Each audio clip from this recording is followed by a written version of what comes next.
Hello, hello. I'm Savannah. I'm Elysia. And this is Burden of Proof. I stole your intro. You did. I didn't mean to. I just blanked. It's not like it's real unique. Hello. Welcome. Welcome back. I hope you had a great Thanksgiving. I hope you had some really good macaroni and cheese, because that is the best part of Thanksgiving. Oh, for me, it's stuffing. Oh, no. You're the wrong kind of person. No, if you got the right stuffing recipe. If that's not your favorite, you have the wrong recipe. True. Okay. I can see how that would work. Yeah. It's never going to be my favorite. Mine's simple. It's like stovetop, but 10 times better because it's homemade. Everything Elysia makes is delicious, so I'm not questioning that. But some people don't like simple stuffing, and that's okay, but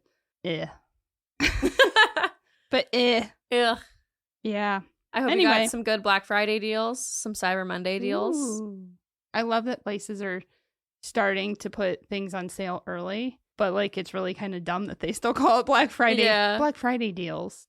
In July. 3 weeks in advance. Yeah. And they're never as good as they used to be. We used to get some really good Black Friday deals, and now it's just all like 20% off. I can get 20% off any day. Anyway. I don't care. I stand by the meme that's going around that like we all have our big screen TVs. Put groceries on sale. I agree. All right. Well, I don't think we have any other business. Not at this point in time. Welcome, everybody. Thanks for listening. If you're new here, a big special welcome. Hello. What you got for us today? So hold on to your butts. Okay. This dude is wild. I know I've pumped it up so much for Savannah. I was blown away by this man's stupidity. Okay, I love it. That gives me lots to work with to make fun of him. So that's good for me. And feel free, because this case is different. So there are victims, but no one is dead. I'll give you that disclaimer. No one is dead. So woohoo. That's great. Full force. Full force, make fun. Nobody's gonna be, you're not offending any of the victims. Because we always worry about that. Like, we never want it to come off as disrespectful to victims when we're, being comedic. Yes. In episodes. But it's always at the killer's expense or the criminal's expense. Or just general. Yeah. Like raccoons. The raccoons went over really well during Adam Sepikowski. People loved the raccoon bit. Yeah. So I'm glad. Because at first I was like, maybe that was a mistake. I am really glad bringing up the raccoons. Because now we're going to have like a little raccoon mascot. I've just decided. Oh, nice. I love it. Yeah. Okay. Well, Paul Stephen Kruse is a piece of work. So, like I said, hold on to your butts. I'm holding. All right. So Paul Kruse, I should specify Paul Stephen Kruse. Okay. Because I found that recently in the news, another Paul Kruse was the CEO of Bluebell Ice Cream and was arrested for some other issues. Basically, criminal negligence. Ice cream? With the ice cream. Stop, not the Bluebell. They make my favorite. Okay, fun fact about Savannah. My favorite dessert of all time is probably the Bluebell Fudge Pop Ice Pops. Oh, yeah. They're so good. Yeah. What did he do to my ice pops? So, this has nothing to do with anything. But now probably everybody's curious.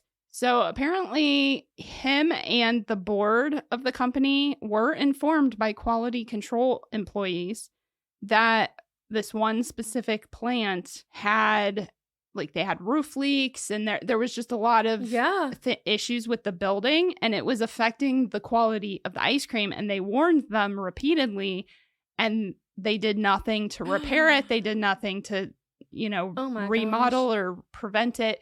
And then there was a listeria recall, and multiple people got sick, and it was a whole thing. So he got arrested for criminal negligence. And then I believe that they dropped it to he didn't actually end up having to serve more jail time. He got released and paid a fine and of course had to make it right. The CEO, that's how it works. Yes. So anyway, this is a different Paul Kruse, because that was more in the news more recently. I see. This is a different Paul Kruse. This Okay. is Paul S. Kruse or Paul Stephen Kruse. Not Bluebell Steven. Not- not Bluebell. Not Bluebell Kruse. Paul Kruse. This is confusing. Yeah, so I just wanted to make that clarification. No, I appreciate the little mini episode. Yeah, so cool. Well, this Paul Stephen Kruse was born into modest means. He was one of 7 kids and the son of a pastor who traveled from place to place building churches. Okay. Often, the family lived in 1 to 2 bedroom homes and barely had the means to feed everyone, let alone enjoy any of life's luxuries. Okay. According to David Kruse, Paul's older brother, their parents viewed their poverty as virtuous. But Paul never bought into that belief. Paul seemed to desire all the comforts money could buy from a young age. Regardless, he went on to study theology in college and followed the typical path into a position as a youth pastor. Yeah, that's not. I mean, if you like nice things, that's not really the place to be, like, financially. You know what I'm saying? No, it's not. But side note, can I just say, as a person who used to attend church regularly, it's very weird to me that when you go to theology school, Yeah. Seminary. We're clearly from Florida, Seminole. That's as soon as it came out of my mouth, I was Seminary. like, what? That's not right. Seminary school. Whatever the case, it depends on your background. It's so weird to me that so many churches always put young pastors into the youth pastor role. Because, like, not everybody's cut out. Like, that's a very specific thing. Like, you have to like kids and youth. teenagers. Go with the youth. Yeah. And I get it. Like, but anyway, that's just a side note. So David Kruse also recalled that Paul left the church for greener pastures as a developer in Nebraska. Okay. So there you go. I didn't know there was anything to develop in Nebraska. That's a joke. Nebraska's a beautiful state. Please don't come for me, Nebraska. There's a lot of space to develop. Yeah. Well, there Paul really honed in his skill in sales as he pitched to new investors. Okay. And David claims that when the developed company failed, some of the investors took out a contract to have Paul killed. So then he had to flee town. That's intense. Yeah. So clearly he was working with some real swell folks. These are really high quality Nebraskan investors. Something like that. So Paul headed to the West Coast where he began working with their older brother John, selling mutual funds and insurance. Okay. The brothers were very successful, and for the first time, Paul got a taste of truly living in the lap of luxury. Expensive cars and traveling was his bag. The man loved cars. Loved them. That's so interesting to me as somebody who does not care about cars at all. Yeah. I drive a care. Kia Soul, so that tells you how much I care about cars. I mean, I think anybody could look at cars and go, nice. I like that car. Yeah. Like the look, the aesthetic, whatever. But like, this is how I feel about cars. Is I could have bought the car that I really liked the most. And instead, I also bought a Kia because it was like $25,000 cheaper. Yeah, exactly. So that kind of tells you where I am. But in 2001, after 20 years with the company, Paul was fired. Dun dun dun. Villain origin story. That's exactly what it is. Oh, you have no idea. That's exactly. Yep. So David states that Paul was lost after that and was desperately trying to make ends meet. He eventually moved to Jacksonville, Florida, where he found work as a financial advisor. Once again, he found something he excelled at, but it just wasn't offering the same payout as the mutual funds insurance job did in Washington. Okay, yeah. Nevertheless, Paul gained a client base who trusted him fully. After all, he had been helping them invest successfully. They had no reason not to trust him. So in 2010, when he started Yorkshire Financial Services, and labeled himself, quote, a safe money specialist. Several of his clients from the previous firm followed him. Paul claimed that this was an independent branch of a company that had been in business for over 30 years and consisted of some of the top traders in the field. He promised his clients that their principal balance would remain safe, hence the safe money specialist title. Mm-hmm. He also told them to expect a 10 to 15% return on their investment. That is a really high promise, my friend. Now, I am not a financial planning expert, but I have done some research on the matter for myself, and I have heard that the typical return in the long haul is about 10 to 12%. Okay. Like, that's good. And if you stick with it, you can get, if you invest and then you hold out, you don't like panic sell. Yeah. You can get there. So that part to me it was a little, like the 15 sounded high. Well, and like for what we know of him now, I'm like that you're really promising a lot there. Yeah. But here's the thing. I've never heard of any way your principal balance is guaranteed. Can be guaranteed safe when investing in stocks and bonds. Yeah. It seems to me, if that were the case, literally everyone would be investing, even if they had to squeeze pennies out of their budget each month. Like people of all classes, incomes, all of us would be investing. We definitely wouldn't be settling for that 0.001% interest at our measly savings accounts at our local bank. So I do understand how people fell for it. Yeah, because I mean, one hand, he's qualified, he's done it before, blah, blah, blah. Like, I really do see. And he had worked with them. They had made money through him. It made sense that they're because they developed a relationship with him when he was with the other company and legitimately doing everything.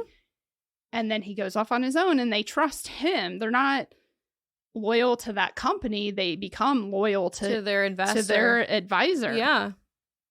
On the flip side of that, even if clients were new to him, people will be extremely trusting when it's something they want to believe. Yeah. That's just human nature.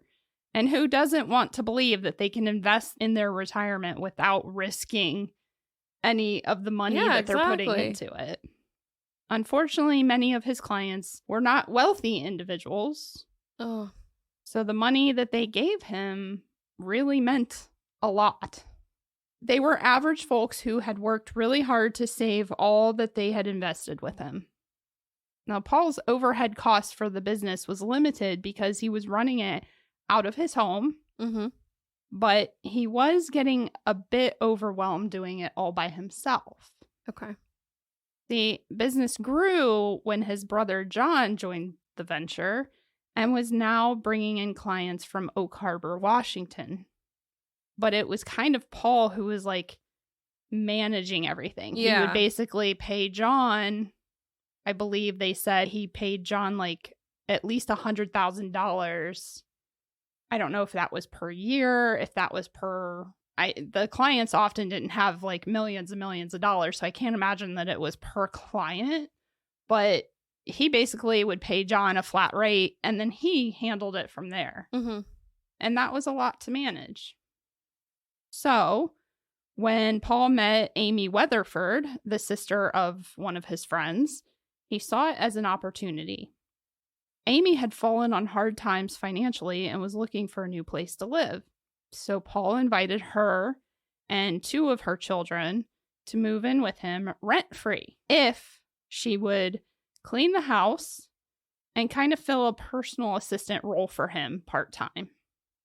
Okay, I mean, that seems like kind of a fair point, like a fair trade. Amy agreed, believing him to be a good Christian guy and that he genuinely wanted to help. But it didn't take Amy long to notice that Paul was extremely disorganized for a financial planner and that he seemed to have a never-ending supply of cash until the end of each month. I will say that the unorganized thing, I've worked with lots of CPAs and lots of people who work in finance.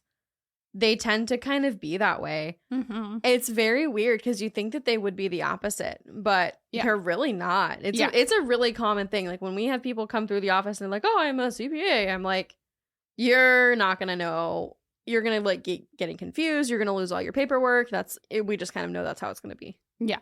I used to be the treasurer for a nonprofit preschool. I balanced their books and then I would work with the CPA to do their taxes and stuff. And his office was just like stacked boxes, like the banker boxes. Always. And just stacks of papers everywhere. And I'm thinking, how do you keep track of I don't know, but they're stuff? all like that. Yeah. I mean, that's a big generalization. I don't mean that, but I just mean like most of the people I encounter who work in this area have that problem. I agree. It's kind of a stereotype, but there's truth to it. Yeah, and it's a weird thing to me. Anyway, Amy thought it was unusual because she expected a financial planner to be kind of on top of stuff. People assume. Yeah. And absolutely. not that they're not on top of their jobs. They absolutely are. I'm just saying that, like, most of them. Yeah, most of them. But it is, if you ever go into CPA's office, do not be shocked when there's just, like, crap everywhere. And that's if they don't have a storage room. If they have a storage room. Yeah, you just don't know. You have no idea. That's true. Because we also our firm that we worked for used to share an office space with a financial advisor and CPA. and they had storage space that was a disaster. Just, like, full of stuff. But they know where everything is. It's just, anyway. Yeah. So Amy was shocked that Paul had all that money. Every month she'd see him spending lots of money, and then by the end of the month he was all out, and she says that he would then ask her for money to cover certain expenses till the first of the month again. Well, you seem like a really bad person with money then, sir. Yeah. So things took an even stranger turn when she happened to walk in the room and see him signing multiple documents with other people's names. Oh, no. When she asked Paul what he was doing, he admitted that he was signing on behalf of his clients. Yeah, but if you're signing on behalf of somebody, you would just sign your name. Amy then asked if he had a power of attorney to do that. And she says his response was, of course I do. Yeah, but then you just sign your name as power of attorney for. Ding, ding, ding. Even though Amy found it unusual, she let it go. I mean, after all, she had been on hard times, and she wasn't looking to get kicked out. Like, this was a good gig. Yeah. Like, within months, Amy was stunned to find Paul spending more than ever. He had bought multiple luxury cars, began dating a stripper who he would shower with expensive gifts, including a $5,000 boob job. And he was not secretive about it at all, which is why she knew. It's not like she at that point wasn't like going and sneaking to, find information. He then invested hundreds of thousands of dollars into a stone company and began turning his middle-class home into a high-end bachelor pad, ridiculous grill and gaudy water fountain included. Savannah's face. Well, I mean, go ahead, do it. You know what? Do what you want with your client's money. Exactly. Yeah. Amy remained silent until Aaron really fucked up. Aaron. She found texts that Paul was sending to her 17-year-old daughter. She says that the messages contained bribes in an effort to get her daughter to engage in sexually explicit activities. Death to him. So Amy confronted Paul and told him, quote, "They won't find your body parts if you ever make a pass at my kid again." As she should. And you know what? No jury would convict her. That's not true. They would. But I'm just mean like, when I say that, I just mean like, we're all like, yeah, fair. Yep. He's a pedophile. Paul has never denied the allegation, but has not elaborated either. Like he just, he kind of evades it. So you're probably thinking, please tell me Amy left and got her kids out of there. By the way that you said that, I'm going to think she doesn't. No. Amy's a real badass, let me tell you. Okay. That may have been a lot of people's instincts. I think that would have been my instinct. I made my threat, but really I just need to get out of here. This is a bad situation. But like I said, Amy is too badass for that business. She wanted revenge, and she knew there was something sketchy about Yorkshire Financial Services. I kind of think I would do this too. She had one mission and said in her American Greed interview that it was, quote, taking his ass out. I love it. I love it. I love it. So Amy proposed to Paul that he hire her part-time as an assistant in the business to help catch up and get organized. She says, quote, he was all for it. It was like he trusted me completely. What a fool. Yeah, literally, he's such an idiot. Like, what? Why would he think that? Like, yeah, she's going to be so after she just threatened his life. Yeah. Well, what Amy found was crazy. Bank statements showed that Paul spent every dime that went into the company's account. None of it to investments. What? I'm sorry. I do remember hearing that he had made like 2 investments early on. Yeah. But that was it. The rest of it spent. He was spending as much as $400,000 a month. I like to spend money, right? I love to shop. Thank you, Mom, for that gene. I don't think if you gave me $400,000, I could spend it in a month. No. I mean, like, people can, but my God. But why? And also, you've worked in this industry so long, where did you think the money was going to come from if you're not investing it? Right. So that's the idiotic thing, is how do you think you're going to get away with this in the long haul? Because eventually those people are going to retire and they are going to expect a payout. So then to cover your tracks, you'd have to start taking other clients' money and start paying. That. And eventually, at some point, it's all going to catch up to you. That's the thing about finances. There is a paper trail here. Yes. And, like, did he have a botched lobotomy? What was he thinking? I don't know, but this gets, like, just brace yourself because it gets worse. I braced. So as Amy organized, she also made copies of everything. Yeah. Of all of the documentation. So now she has a room full of papers as well. She had at least a box. Yeah. And once she believed she had enough, Amy emailed the FBI. And to her surprise, she got a call from Agent Byron Thompson the very next day. All right, Miss Thing, your plan is working. Then, while Paul was on a trip to China, Amy took the entire box of documents to Agent Thompson for review. And it was clear that Yorkshire was a scam, but Agent Thompson was confused about the motive. He says it wasn't clear why a successful licensed security broker who legitimately managed clients' money for years would suddenly become, quote, so callous and brazen. Well, I think it's weird, too. And I also think it's weird that he didn't have his own investments from the times where he was working and had money. Like, I mean, because he loves to spend it. I was going to say, it was cars and stuff. Yeah. Like, because he spent it all. That just doesn't seem very smart. I mean, obviously he's not a very smart man, but no, it's always hard for me to wrap my brain around the fact that some people are just dumb. Yes.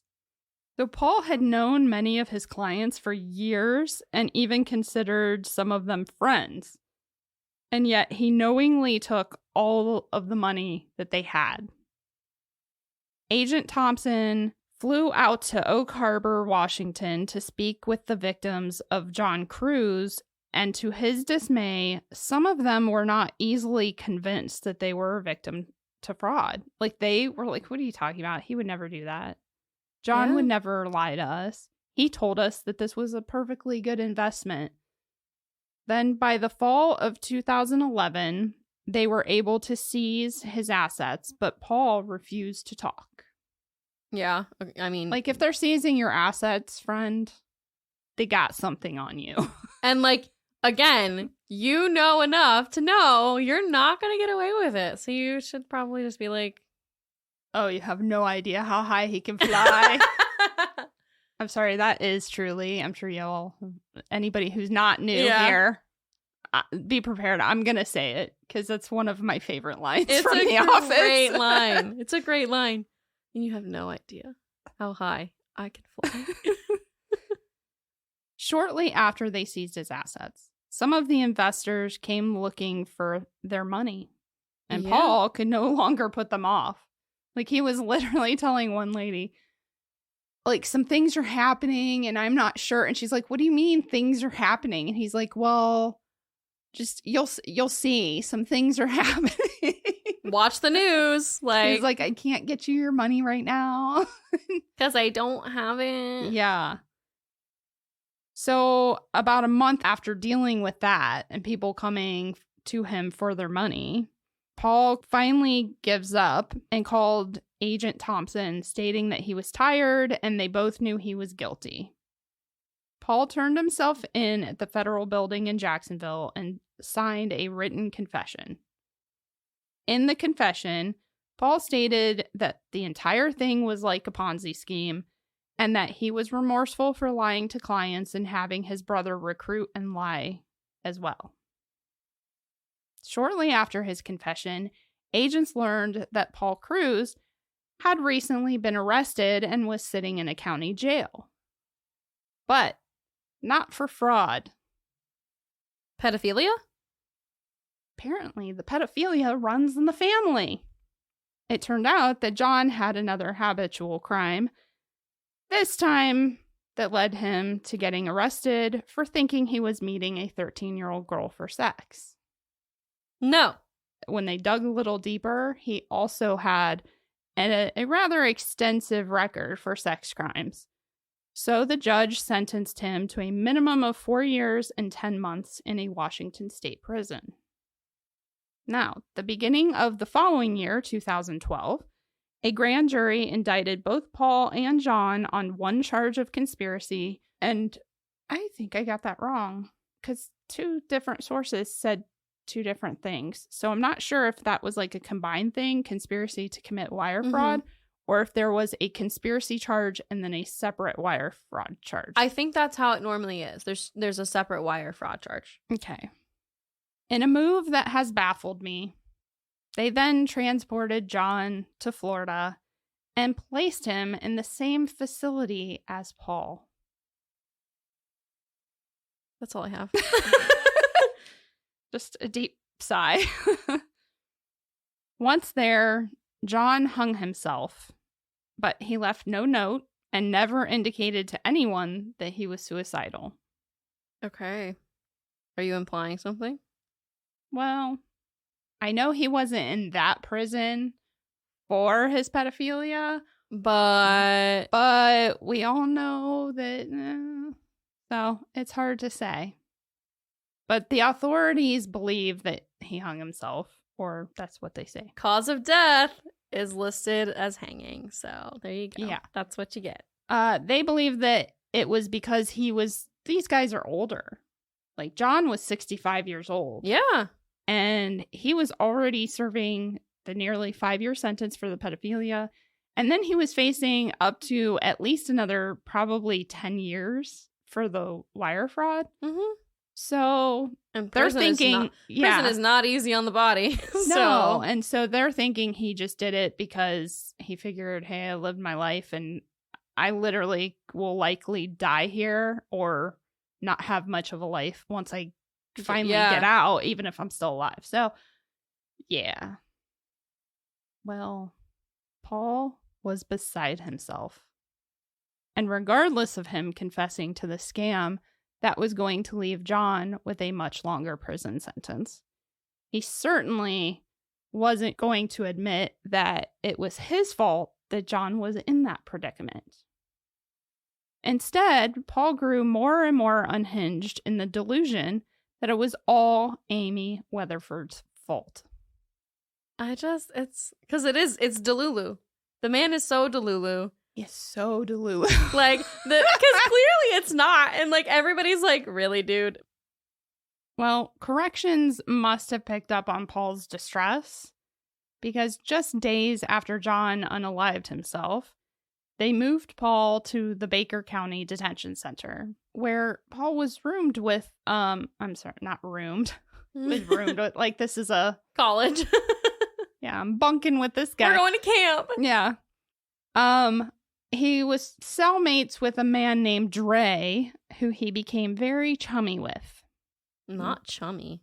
Yeah, and Dre was in for drug charges. So he, really seemed to have the street cred.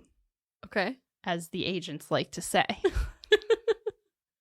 Anyway, it wasn't long before Paul asked Dre if he could connect him with someone on the outside who could take care of a couple jobs for him.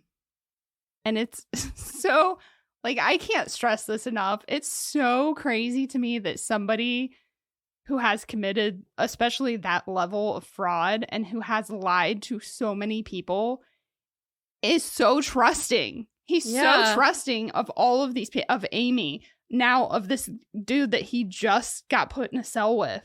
Like, he's just, hey, can you hook me up? Like, it is baffling because, again, I just can't get over how, like, just generally stupid he is. And how he just never invested any of his own money. I'll just use theirs. It'll be fine. Oh, well, it wasn't fine. Here I am. Let me just have a hit. Let me just put everything on her. He's about to get stupider. I know. Did he go to Jupiter to get more stupider? Apparently, because this is...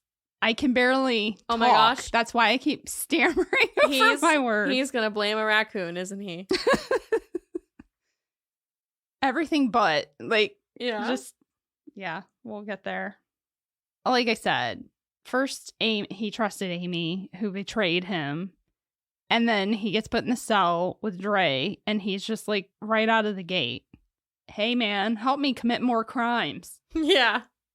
So, Paul, if you're listening, you're not very good at doing the crimes. You need to stop. Nevertheless, here we are.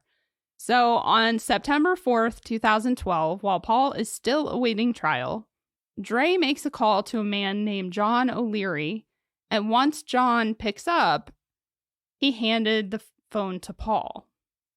He's apparently also very trusting that the correction authorities are not actually listening to those recorded calls. I was just about to say, what is...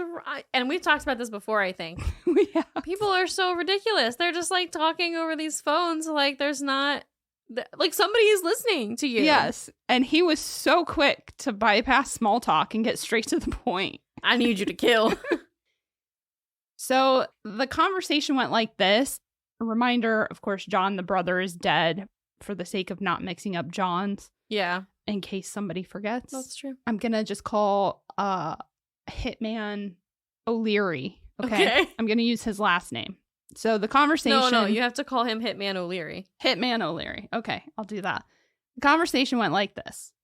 Paul, I'm a friend of Dre's. I asked him to, get me a couple enforcers to do a couple jobs. So he gave me you. Hitman O'Leary. Okay. Paul. And so I'm going to court tomorrow, and Amy Weatherford is the star witness to the case. And if there's no Amy Weatherford, there's no case. Hitman O'Leary. I understand. Of course, there was more to it, but that's like generally the gist of that first conversation. Also, did he say he's going to court tomorrow? Yes, for the initial hearing. I was like, It wasn't the trial. The trial wasn't starting yet. Okay, I was like, he wants a hit and he needs it now. Like right my now. Emergency is now your emergency. Drop what you're doing. Like, put down the body. Whoever you're working for right now. Not as important as me. Set it aside. Don't worry, I have lots of my clients' money to pay you. Except I don't, because my assets have been seized. Yeah. So, and we're going to get into that too. Okay, so about a week later, Paul talks to O'Leary again, but this time his list of requests grew. Hitman O'Leary, still in? Paul, yeah, I've got 3 jobs. That's worth $100,000 to you, man. Hitman O'Leary, I'm on, man. This is game on, buddy. I mean, it's on like Donkey Kong. So... Are you quoting or are you just... I'm quoting. This is an actual... Like, you can go and listen to the recordings. I just didn't want to play the recordings because there's obviously... I picked out what I thought was most important from the conversation. Yeah, they're long and whatever. I would just like to say that if I was ever going to hire a hitman, I would want one that says it's on like Donkey Kong. Because the man is legit. He's ready. Hitman O'Leary said, it's on like Donkey Kong. Right. So Paul says, all right. Now, you're probably thinking 3 jobs? Though Amy was the priority, Paul had also decided he wanted 2 of his former business associates killed as well because they supposedly stole money from him. Oh, they stole money from you? Mm-hmm. Okay. So the conversation continued as follows. Hitman O'Leary, now let me ask you this. You want all 3 dealt with the same way? Oh, yeah, because I'm stupid. Exactly. Yeah. Make them all identical. In fact, bury them together. Yeah. Leave a note for the cops that says, all these people are connected through. Paul, yep. Hitman O'Leary, okay. You sure now? Paul, yep. I'm positive. O'Leary, because once we get the green light, it's on. So, Paul, yep. Hitman O'Leary, so what's the time frame you're looking at? Paul, as soon as we can move on it. The 2 men then start speaking in code. They created the cleverest of phrases, such as calling each murderer digging a hole. There's too many jokes. So the conversation continued. Paul, we gotta concentrate 110% on the first hole. That's what she said.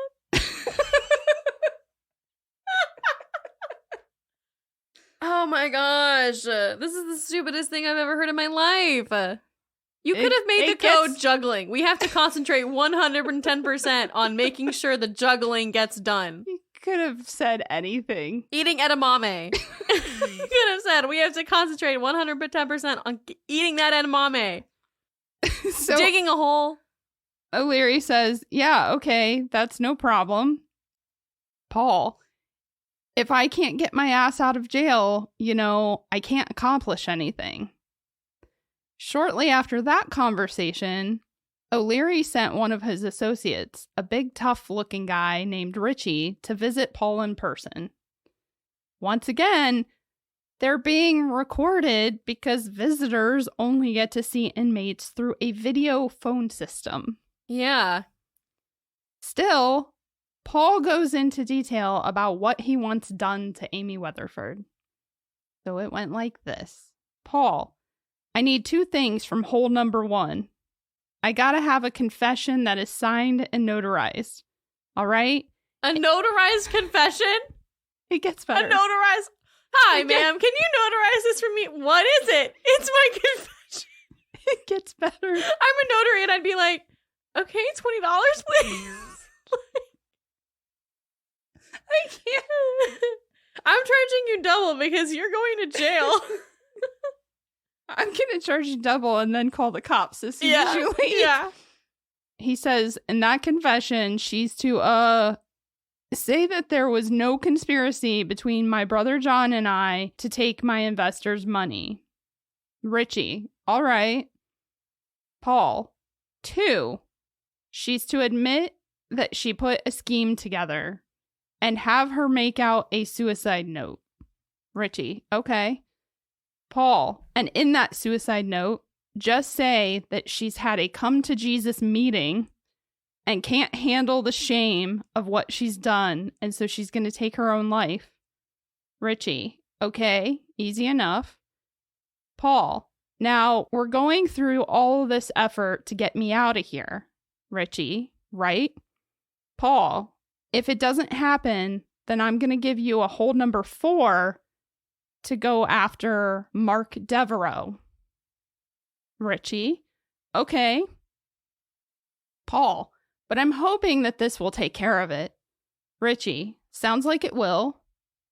Now, you're probably wondering, who's Mark Devereaux? I am, but I'm also wondering why he said, it's gone. Why he said that how he thinks he's gonna, she's gonna make a confession that she was responsible for all the fraud. No. Why did he say have to come to Jesus meeting? That's not the phrase. That's not it. That's not it. It's have to come to Jesus moment. And I'm sitting here going, no, that's not right. Meeting. Like she sat where down did with they Christ. meet? At Starbucks. Starbucks. They're sitting at the 12 disciples dinner table. Like, hello, Jesus. I have a lot of shame. I've come to meet with you today to discuss my guilty feelings over someone else's fraud. He's so stupid. It gets better. And yes, who is Mark? Who is Mark? I do care, but that was really bothering me. So this is the extent. He just gets more and more unhinged. So Mark Devereaux was the prosecuting attorney on Paul's case. He's going to ask them to kill the prosecutor. Yes. He says if you can't get rid of the star witness, you need to go after the prosecutor, as if there aren't other prosecuting attorneys. They're just going to get a different prosecutor. Okay. He doesn't know. We don't even need to make jokes on this case. No. We just need to repeat what he's doing louder. Yes. To be funny. Yes. That's it. So needless to say, Paul's willingness to do anything to get out of this was escalating quickly. There was just one thing holding him back. Money. I was going to say he doesn't have any money. We've said it before. I'll say it again. There are no pro bono hitmen. Yeah, exactly. And hitmen are expensive. So, I already thought that $100,000 for 3 people was low. Oh, yeah. So, what does a lying, cheating con man do when they have a dilemma? They lie some more. So Paul told O'Leary that he will actually get paid by the holes, if you will. He's telling him, you're going to get paid, not for me. The people you're going to kill are going to pay you. I just have some logistic questions about that. Yeah, I'm about to address that. He gave him dollar figures that each person was worth and told O'Leary that he would need to take each of them to their bank and have them withdraw those amounts before digging their holes. I don't think that this is how hitmen work. This isn't like a build your own adventure. True. But then Paul lays out that he trusts O'Leary to keep a portion as payment and pass the rest to him when he gets out of prison. Oh my God! What in the hell is wrong with this guy? He must have been dropped on the head. I don't understand. What? So, as we said, hitmen are not pro bono. They do require a hefty payment. And at the very least, you're gonna have to pony up something before they'll actually dig the holes. You gotta give a down payment, right? No, I don't think that's how hitmen work, but I don't know. Well, Paul apparently believed that that's how they worked. Because him being the genius that he is, he's thinking, this is not a problem. You need a down payment? And then he called his brother David and requested $10,000. And when David said, no, he then tried to demand it, claiming that David owed him the money. But here's the thing. Paul once again showed his ass, as he had told David the whole plan. He didn't just say, I need $10,000 to, for my legal fees or... God. He told him, I need $10,000 because I'm going to hire a hitman. to go kill the star witness in my trial. And David's like, I'm just gonna call the prosecutor and tell them. Exactly. So David's like, no, I don't owe you anything. And even if I did, I'm not gonna give it to you to kill somebody, you nut job. So according to David, that was the last time he ever spoke to Paul. Yeah, he's gonna go kill two birds with one stone. He's gonna keep himself from getting, killed by a hitman. And he's gonna save himself $10,000 by making one phone call. Yes. So Paul went on to have yet another conversation with O'Leary where he told him that David would not willingly give them the money, so they would need to go force him. That's not what hitmen are for. I'm gonna. That's not in their job description. It's unfair for you to be giving them duties outside of their compensation range, my dude. If I was that hitman, I'd be like, I'm terminating our contract. So this is outside of my bandwidth these days. But O'Leary's like, even kill him? And because Paul's like, you might have to kill my brother. Now remember, this all started because of the death of his other brother, but this brother is apparently dispensable. Yeah, like, this brother David doesn't matter. Like, go off. And O'Leary's like, and this is a lot. You're good with this? Paul said, I'm good with it. So O'Leary informed Paul there may be a problem with that though, because he did talk to David, who said, quote, look, I don't have $10,000. If you guys want to come and beat me up and kill me, you can kill me. It ain't. This is hard to read because grammar. Remember, it's a quote. I don't talk like this. It ain't still gonna change that you ain't gonna get 10 grand out of it. Yeah, I mean, he's got a point. It's not gonna change anything. There's no money. And if I'm dead, you're certainly not gonna get it. Paul's response was, quote, I guess we'll find out, huh? Like, he still... Oh, you're so gangster. Despite nothing happening to David, Paul gets a call from O'Leary on September 27th, 2012, in which Paul is expecting good news. So here's how some of that went. Hitman O'Leary. I was about to fuss at you for that. His name is Hitman, first name, O'Leary, last name. He says, Lisa's in the trunk of my car right now as I'm driving down the fucking interstate, okay? And Paul says, okay. Hitman O'Leary. What do you think of that, buddy? Paul, I think that's awesome. Despite O'Leary misspeaking and using the name Lisa, I was just sitting here going, who is Lisa? Paul is elated. Not panicking, thinking, did you get the right woman? Why are you calling her Lisa? Because her name is Amy. Again, with the trusting. He just assumes that everything is all good. It's just ridiculous. I can't. O'Leary continues the conversation with, sit tight. Richie's right now. He's pulling her teeth out. We'll get the information from her. You're not looking for information. Did you take her to the bank first? You're going to take her into the bank after you torture her? How's that going to work? No teeth. Gum in the questions. I need my money. I need the money to fix my teeth. Oh my lord. I'm dead. But still, Paul doesn't question it. He's excited. O'Leary then tells him, so, we'll have it. So, we'll finish her off. So you wanted to make it look like a suicide, you said, right? Paul, yep, right. O'Leary, Hitman O'Leary. And then we'll whack her and cremate her. You wanted her cremated, right? What? No. You can't cremate if it's a suicide. Also, do you have a crematory? Where are you cremating her? And are you cremating Lisa or Amy? Who is getting cremated? But Paul says, yep, I want her cremated. Yeah. Hitman O'Leary, no problem, man. It's done. Oh, Lord. Okay. After some talk about where he'll go for his first meal out, Paul continues saying, quote, let her know that she's dying because I'm avenging my brother's suicide. Thinking he's home free, Paul then goes back to his cell and writes a letter to his brother David saying that Amy Weatherford has confessed to conspiring to commit the fraud herself. But And she that hasn't. And that she couldn't take the guilt anymore, so she's killed herself.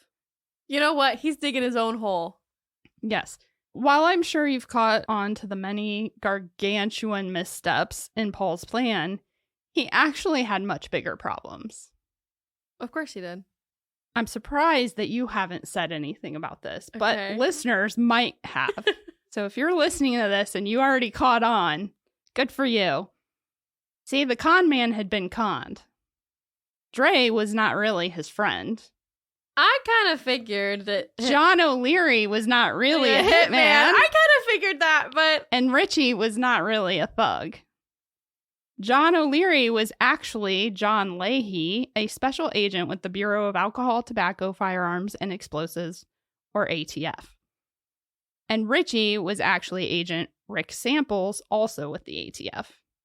And I believe that Dre was an inmate, but I think he probably cooperated with this to probably work out some plea deal with his thing. Which, like, yeah, bro, get your bag. I pretty much kind of figured because these hitmen were doing things that are not normal hitman. Like, again, 3 bodies for $100,000. That's not a lot. And despite not getting money, they did take Amy. And they're not taking her to the bank. Yeah. And they say things like, it's on like Donkey Kong. You know that they were just standing together when he said that over the phone, and he was just like, "Why did you say that?" He's like, "Oh, I'm just making it up." Isn't that what they say? Isn't that what they say? Isn't that how criminals talk? I don't really mean to make fun of the agents. Like, no, but like that's what I would do if I was on the phone trying to pretend to be a hitman. I'd be like, "Yeah, it's on like Donkey Kong." Donkey Kong, yeah. You know what? This is really what we needed after the Guy family murders, because those were rough. Yeah. So the day after their last phone call, Agent Leahy went to the prison to confront Paul with the evidence they collected and inform him that Amy Weatherford was alive and well. Did he just have like a complete heart attack? Because I feel like he would just like keel over and die. The thing is that like, yeah, he wouldn't have just walked in because he never saw Leahy or O'Leary. He only talked to him on the phone. If they had sent Agent Rick Samples to inform it, he would have been like, oh shit, as soon as he saw him. But Agent Leahy got the pleasure, if you will, of being like, hi. Surprise, shawty. We've talked so much. Yeah. It's nice to meet you in person.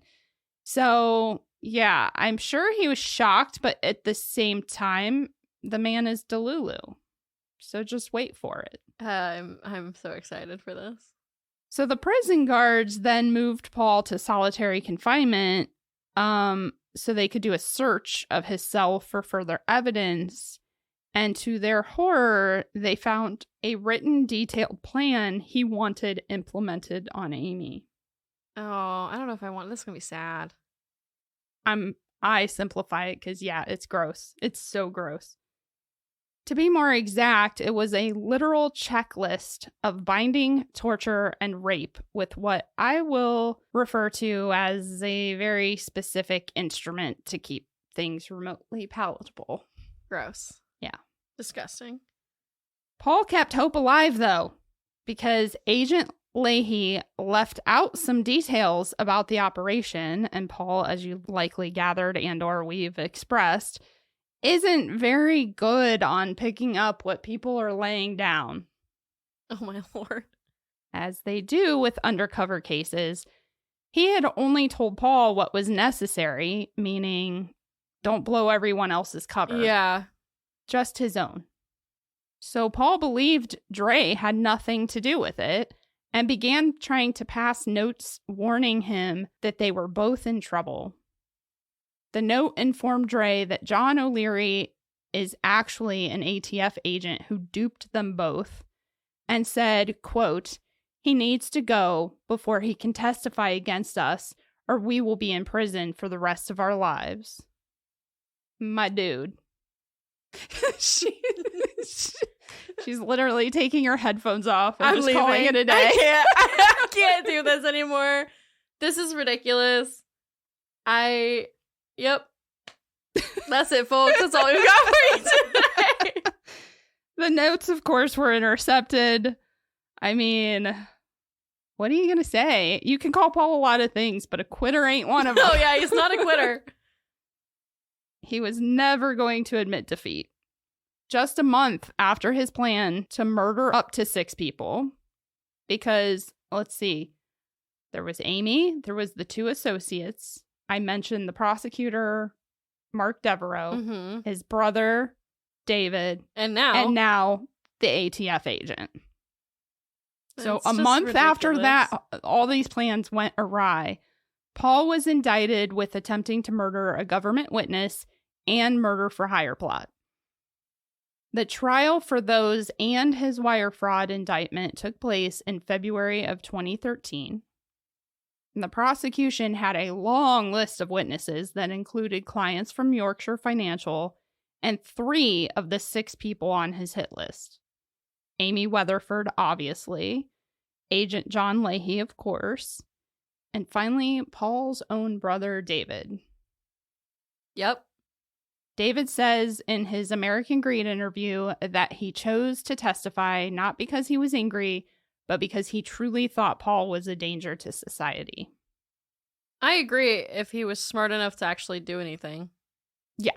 But I mean, obviously, he's not out in the world, so. Yeah.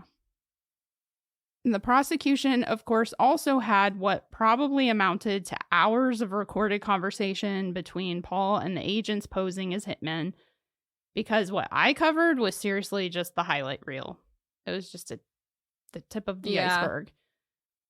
Despite signing a confession for the wire fraud and all the evidence pointing to guilt for the murder plot, Paul maintained he was innocent. You know, I bet if they asked him, like, innocent of what, he probably couldn't even tell you. No. So basically, all the defense had as a strategy was leniency. Yeah. Like, I mean... Clearly, this man is incompetent. Like, don't. Yeah.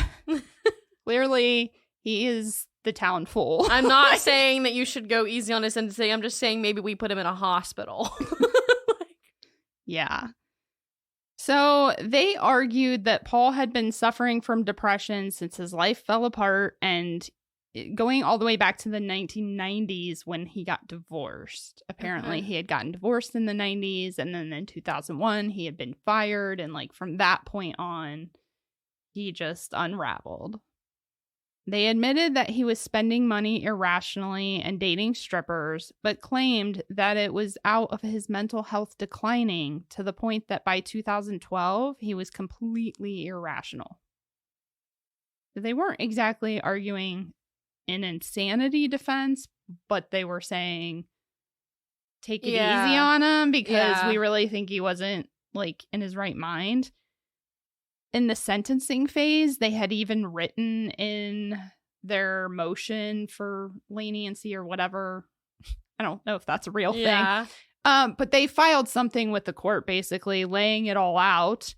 And they also claimed that he had been found naked and covered in feces near Cecil Field at one point that same year. But like there really wasn't evidence of it. Yeah.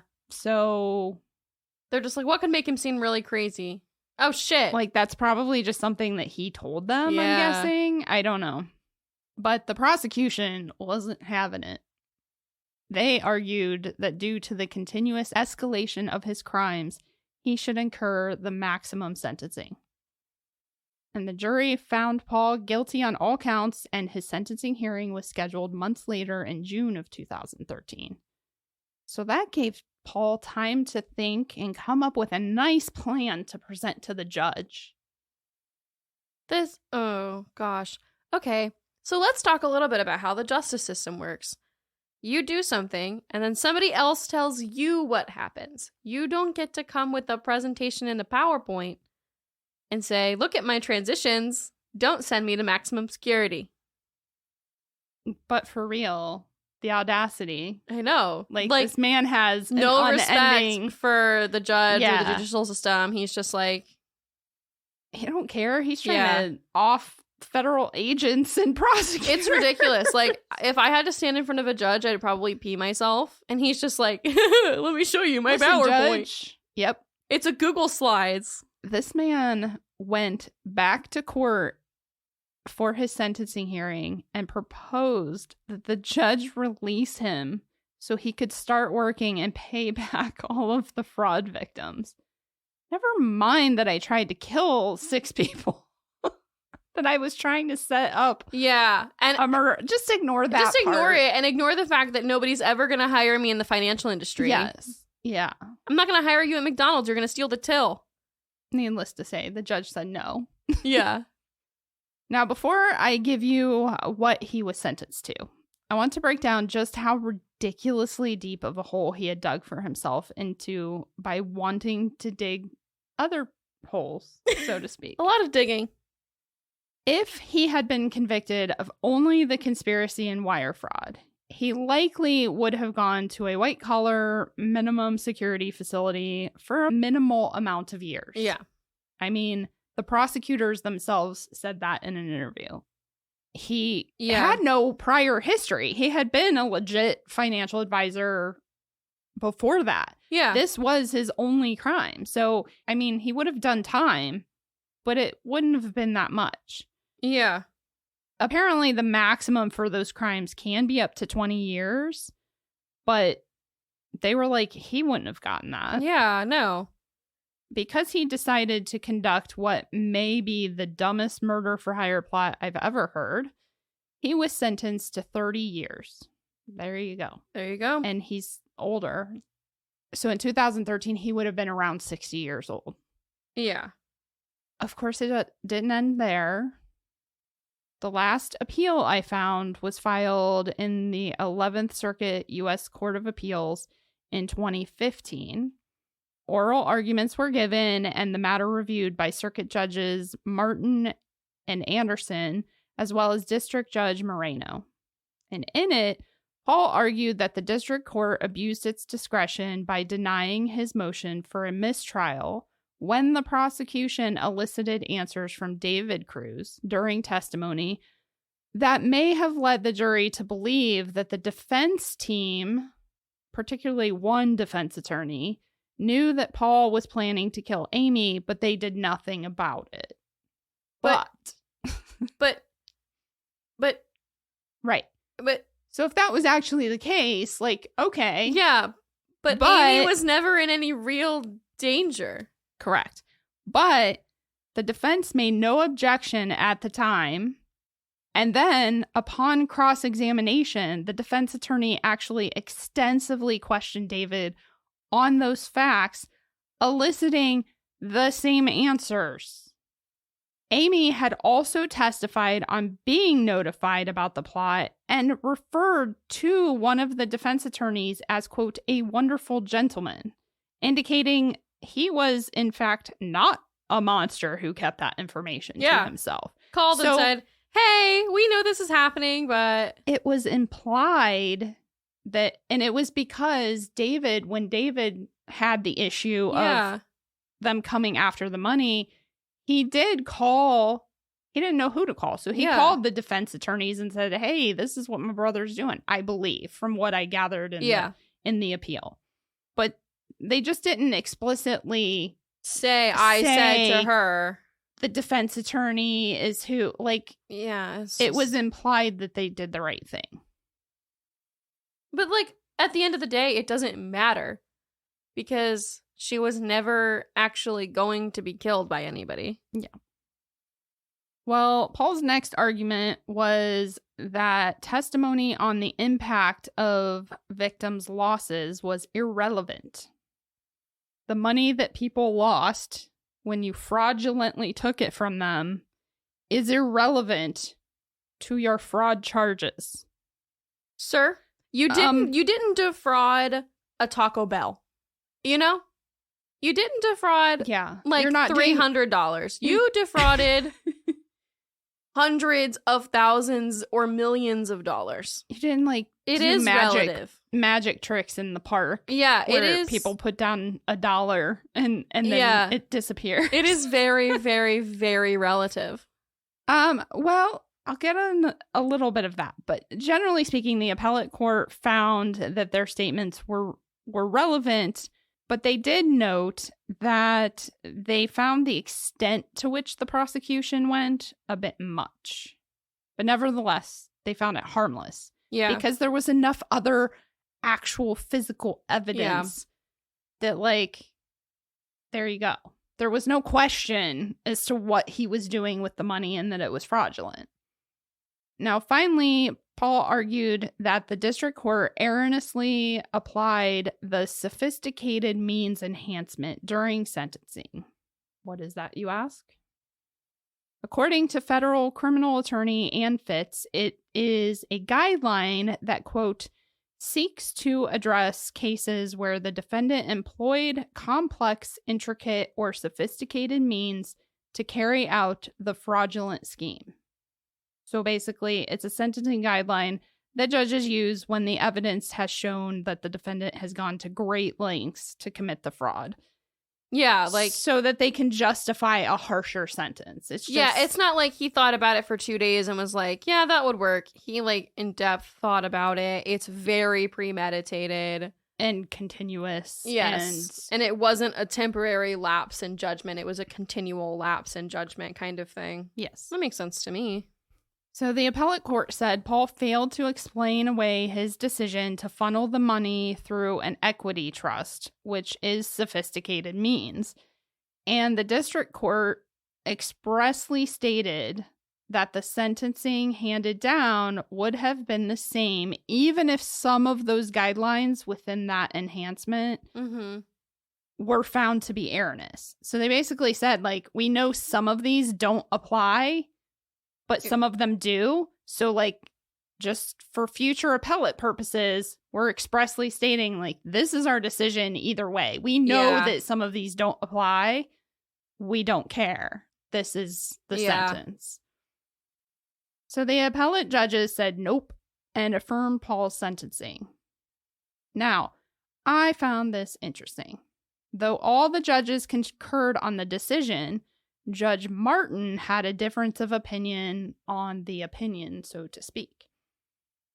He wrote at length about believing that the district court did in fact abuse its discretion when it allowed the victims of fraud to testify. Okay.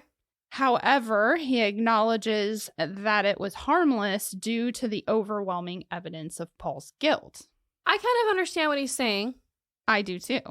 But I just found it interesting because I always find it fascinating when people in general, whether we're talking a court case or, you know, elsewhere, can come to an agreement on the outcome of something, but for different reasons. Yeah. So I love reading opinions, like court opinions like that. Well, and I think maybe we should explain why that makes sense to us, because people may be like, well, they were victims. Why can't they testify? Doesn't seem fair. Yeah. The reason that it strikes me as weird, and I'm not going to try and explain hearsay rules, but yeah, typically you can't go on the stand and like imply that the person is guilty. You're basically just going up there and saying, this is what happened to me. And by putting victims in that position, you're putting them in a spot to commit not perjury, but hearsay on the stand. Yes. And hearsay also, is so complicated. I don't take that as like the definition. That, and I think what their focus is the whole like probative value thing, where you don't want to put people on the stand or like, and that's where he's saying like, or no, he didn't say that. That judge didn't say that. But the other two judges felt like it was okay to have victims testify, but they had a lot of victims testify. Mm-hmm. And they could have just had a couple, because when you give the jury that overwhelming amount of emotional weight, that can skew their opinions. Yeah. I mean, because no matter how unbiased we try to be, we're still human. And so, you know, so on one hand, maybe they shouldn't have done it. On the other hand, it doesn't matter. Okay. Yeah. Either way, he was going to be found guilty. So the only harm involved is that it kind of maybe took up more of the court's time, but it is this what whole it thing is. is ridiculous and taking up the court's time. So true. To end things off, based on my search through the U.S. Department of Justice site, which I have linked in the show notes. Paul is currently still incarcerated in a low-security federal institution in Beaumont, Texas. I'm guessing that initially he wasn't probably in a low-security place, but now he's 70. Yeah, you're not going to be climbing any walls. Yeah. All I can say is I hope Amy is doing well and that all of the victims of his fraud have either recovered or at least found some way to try and recoup some of what they lost, whether that's through the kindness of others or, you know, for those that were a little bit younger and not so close to retirement. Hopefully they were able to find ways to make some of that up if possible, because that's terrible. I mean, that, can you not imagine that like financial burden of that being, it's horrible. And that's why your investments need to be insured, like through, be very careful. And as a little PSA, you know, I love my PSAs. Yeah. I personally, like working in the legal field, I personally recommend that if you are going to go with a financial advisor to handle your investments, that you actually find a fiduciary, like specifically who can be classified as a fiduciary. If you don't know what that is, Google it. Look up the difference, because there are a lot of financial legitimate, they're legitimate businesses. There are a lot of financial institutions that, you know, they are advisors, but they're also salespeople. Like, they're not necessarily, they do a good job so that they can be successful, but a fiduciary is absolutely required by law to work in their client's best interest, not in the best interest of themselves and their paycheck, not in the best interest of their company, but in the best interest of you, their client. So, yes, there you go. Invest wisely. Yes. And if you made it all the way to the end of this insanely stupid case, leave us a little money emoji. I feel like we've done that before, maybe. We have, I think, but that's okay. What else are you going to do? There's no stupid emoji. You could leave a brain, because he needs one. We can donate them. Is there a brain? I'm sure there's a brain. Hold on, I'll check. Yeah, there's a brain. Let's leave a brain. All right. He needs a brain. Scarecrow needs a brain. Yep. Wow. Well, thank you for bringing this up. It was a pretty fun one, actually. Yeah. Because it was hilarious. And that's all I've got. That's all I've got. Thanks for listening, everybody. Absolutely. Until we see you next Thursday. Till next time. Bye. Bye. Thanks for listening, guys. Find us on Instagram and TikTok at Burden of Proof Pod and email us at burdenofproofpod@gmail.com.